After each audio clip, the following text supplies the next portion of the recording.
Welcome back to my YouTube channel my herbarium. നമുക്ക് molecular ബയോളജിയിലെ MCQs നോക്കാം. ഒന്നാമത്തെ ചോദ്യം പ്രോകാരിയോട്സിലുള്ള DNA റെപ്ലിക്കേഷനെ പറ്റിയിട്ടാണ് പറയുന്നത്. കുറച്ച് എൻസൈംസ് ഇവിടെ തന്നിട്ടുണ്ട്. ആ എൻസൈമിൽ ഏതിനാണ് 5'3' എക്സോന്യൂക്ലിയസ് ആക്ടിവിറ്റി ഉള്ളത് എന്നാണ് ചോദിച്ചിട്ടുള്ളത്. വീഡിയോ പോസ് ചെയ്തതിന് ശേഷം കുറച്ച് നന്നായിട്ട് വായിച്ച് നോക്കുക. തന്നിരിക്കുന്ന എൻസൈംസ് എല്ലാം ഇമ്പോർട്ടൻ്റ് ആണ്. ഇതിൽ ഏതായിരിക്കും ആൻസർ? DNA പോളിമറൈസ് 1 ആണ് അല്ലേ. 5'3' എക്സോന്യൂക്ലിയസ് ആക്ടിവിറ്റി ഉള്ളത് DNA പോളിമറൈസ് 1-നാണ്. വളരെ ഇമ്പോർട്ടൻ്റ് ആണ്. അടുത്ത ചോദ്യം സിഗ്മ ഫാക്ടറിനെ പറ്റിയിട്ടാണ് ചോദിച്ചിട്ടുള്ളത്. പ്രോകാരിയോട്ടിക് ട്രാൻസ്ക്രിപ്ഷനിൽ സിഗ്മ ഫാക്ടറിൻ്റെ സ്പെസിഫിക് റോൾ എന്താണെന്നാണ് ചോദിച്ചിട്ടുള്ളത്. ഇതിനു മുന്നേ നമ്മളൊരു MCQ ചെയ്തപ്പോൾ പറഞ്ഞിട്ടുണ്ടായിരുന്നു. സിഗ്മ ഫാക്ടറിൻ്റെ ഒരു ചോദ്യം അഗെയിൻ വന്നതാണ്. ഓപ്ഷൻസ് വായിച്ച് നോക്കുക. ഏതായിരിക്കും ആൻസർ? ഓപ്ഷൻസ് കാണുമ്പോൾ കൺഫ്യൂഷൻ ആവുന്നതൊന്നുമില്ല. ഈസി ആയിട്ടുള്ള ഡയറക്റ്റ് ആയിട്ടുള്ള ഓപ്ഷൻസ് തന്നെയാണ്. ഏതാണ്? Recognising and binding to the പ്രൊമോട്ടറാണ്. വളരെ ഇമ്പോർട്ടൻ്റ് ആയിട്ടുള്ള ചോദ്യം തന്നെയായിരുന്നു. ഓക്കെ, അടുത്ത ചോദ്യത്തിലേക്ക് പോവാം. ക്രിക്സ് വോബിൾ ഹൈപ്പോത്തസിസിൽ which position of the mRNA codon exhibits non standard base pairing with the anti codon of tRNA?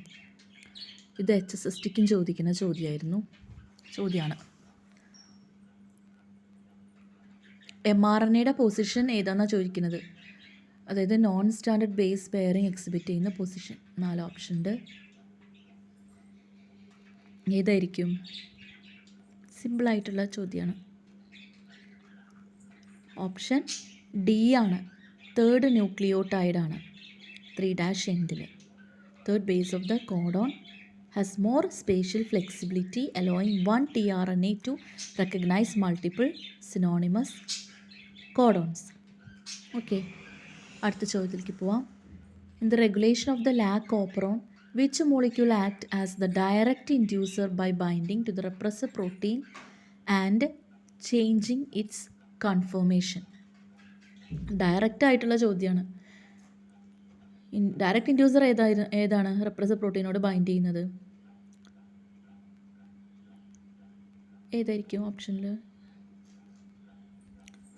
Option B ആണ് അല്ലേ. അലോലാക്ടോസ് ആണ്.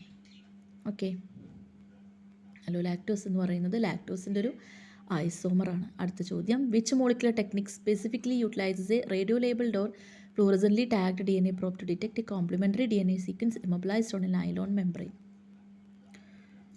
കോംപ്ലിമെൻ്ററി DNA സീക്വൻസ് ഡിറ്റക്റ്റ് ചെയ്യാനുള്ളത് ഇതിലേത് മോളിക്കുലർ ടെക്നിക്കാണ്? DNA എന്ന് പറഞ്ഞിട്ട് നമ്മൾ എടുത്ത് പഠിക്കുന്നത് ഏത് ബ്ലോട്ടിംഗ് ആണ്? കൺഫ്യൂഷൻ ആവരുത്. Answer southern blotting.